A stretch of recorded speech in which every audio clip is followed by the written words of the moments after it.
ये तस्वीरें सामने आई हैं राजस्थान के जालौर से, जिसकी कहानी सुनकर आप बेशक चौंक जाएंगे। यहाँ एक गाय अपनी कीमत या दूध की गुणवत्ता की वजह से नहीं, बल्कि अपने शाही ठाट बाट के कारण खूब सुर्खियों में है। इस गाय का नाम है राधा, जिसका श्रृंगार किसी महारानी से कम नहीं होता।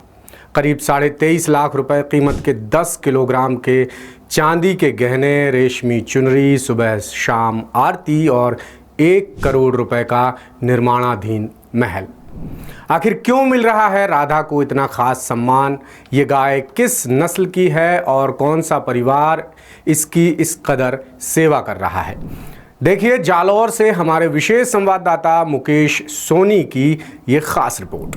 राजस्थान के जालौर जिले का धानोल गांव, जहां एक गाय इन दिनों लोगों के आकर्षण का केंद्र बनी हुई है। कांकरेज नस्ल की इस गाय का अंदाज बिल्कुल शाही है। धार्मिक आयोजनों और ख़ास मौक़ों पर राधा को दुल्हन की तरह सजाया जाता है। उसके श्रृंगार के लिए ख़ास तौर पर 10 किलो चांदी के आभूषण तैयार करवाए गए हैं, जिनकी कीमत तकरीबन 23.5 लाख रुपए है। जब राधा चांदी के गहने पहनकर बाहर निकलती है तो देखने वाले बस देखते रह जाते हैं। गले में भारी कंठी, सिर पर चांदी का आभूषण और बेहद खूबसूरत सजावट। राधा का ये शाही रूप लोगों के बीच चर्चा का विषय बना हुआ है। राधा को ये खास सम्मान देने वाले हैं कंस्ट्रक्शन कारोबारी नरेंद्र पुरोहित और उनका परिवार। जी नहीं, बिल्कुल मैं इसको अंधविश्वास नहीं मानता, क्योंकि मैं तो रियली माँ का प्योर दर्जा, और मैं तो बॉम्बे में भी रहता हूँ। जब तक मेरा एक दिन भी कैमरा बंद रहता है तो मैं टूडी है बाजू में जाऊँ, उधर से लड़के को भेजूंगा, भाई वो कैमरा बंद है पहले जा, तब जाके हम तो खाना वाना भी पियेंगे, खाना खाएंगे तो ही। राजा का दर्शन ही नहीं हुआ, राधा किस तरफ है, राधा कहाँ गई, राधा किधर गई, तो वो तो पूरा परिवार और मैं अकेला नहीं। गोपालक परिवार ने राधा के लिए घर के सामने 200 गज जमीन पर एक खास महल बनवाना शुरू किया है, जिसकी लागत है करीब 1 करोड़ रुपए। 2 मंजिला इमारत में ग्राउंड फ्लोर राधा के लिए है। यहाँ उसके रहने, घूमने फिरने, आराम करने और चारा खाने की व्यवस्था होगी। वहीं ऊपर की मंजिल पर पूजा पाठ और साधु संतों के ठहरने के लिए कमरे बनवाए जा रहे हैं। सबसे खास बात यह है कि राधा की देखभाल किसी राजघराने की राजकुमारी की तरह होती है। उसके खाने पीने, स्वास्थ्य, स्नान और साफ सफाई के लिए 7 कर्मचारियों की टीम हर समय तैनात रहती है।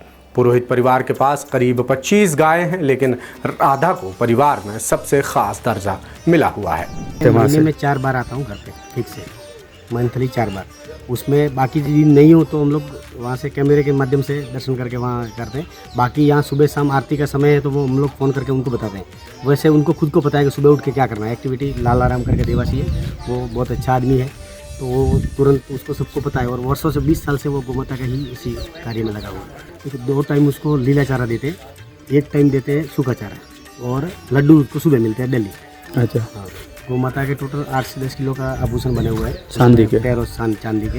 तो वो सारी चीज़ें उसको जब पहनाते हैं अष्टमी के दिन, महीने के में एक अष्टमी होती है, उस दिन गोमाता का दिन है, तो उस दिन हम लोग उनको पहना के सजा करते हैं।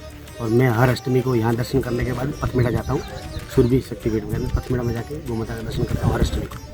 गोवंश के लिए पुरोहित परिवार की आस्था इतनी गहरी है कि सुबह और शाम राधा के दर्शन और पूजा पाठ के बाद ही घर के सदस्य भोजन करते हैं।